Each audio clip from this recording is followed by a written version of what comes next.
ഒരു ഗ്രാമത്തിൽ ചുവപ്പ് നിറം അലൗഡല്ല. കാരണം ആ ഗ്രാമത്തിന്റെ അടുത്തുള്ള വനത്തിൽ ഒരു വലിയ മോൺസ്റ്റർ ഉണ്ട്. അത് ചുവപ്പിനെ സ്നേഹിക്കുന്നു. ഈ മോൺസ്റ്ററിന്റെ അടുത്തെങ്ങാനും പെട്ടുപോയാൽ അത് അവരെ മണ്ണിലേക്ക് വലിച്ചിട്ട് കൊന്നുകളയും. അതുകൊണ്ട് തന്നെ ആ മോൺസ്റ്ററിനെ പേടിച്ച് ആ ഗ്രാമവാസികൾ ആരും തന്നെ ചുവപ്പ് നിറം ഉപയോഗിക്കാറില്ല. അങ്ങനെയിരിക്കെ ആ ഗ്രാമവാസികളിൽ ഒരാൾ അവിടെ ചുവന്ന ചെടി കണ്ടെത്തി. മോൺസ്റ്റർ ആ ഗ്രാമത്തിലേക്ക് വരുന്നു എന്നുള്ള സൂചനയാണ് ഇത്. അങ്ങനെ അന്ന് രാത്രി ആ മോൺസ്റ്റർ അവിടേക്ക് വരുന്നത് അയാൾ കണ്ടു.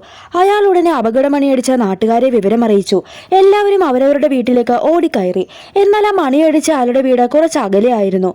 അയാളാകട്ടെ ആ മോൺസ്റ്ററിന്റെ കണ്ണിൽ പെടാതെ ഒളിച്ചിരിക്കുകയാണ്. അയാളുടെ വീട്ടിലാകട്ടെ അയാളുടെ കണ്ണു കാണാത്ത ഭാര്യ അയാളെ കാത്തിരിക്കുന്നു. ആ മോൺസ്റ്റർ ആകട്ടെ ആ സമയം അവിടെ എത്തുകയും അയാളുടെ ഭാര്യയെ ആക്രമിക്കാനായി അടുത്തേക്ക് വരികയും ചെയ്യാണ്.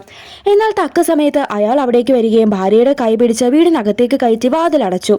അങ്ങനെ ആ ദിവസം കഴിഞ്ഞു. അടുത്ത ദിവസം രാവിലെ ആ ഗ്രാമത്തിലുള്ള എല്ലാവരുടെയും വീടിന് മുന്നിൽ ചുവന്ന വര കണ്ടു. അതിനർത്ഥം മോൺസ്റ്റർ വീണ്ടും വരുമെന്നാണ്.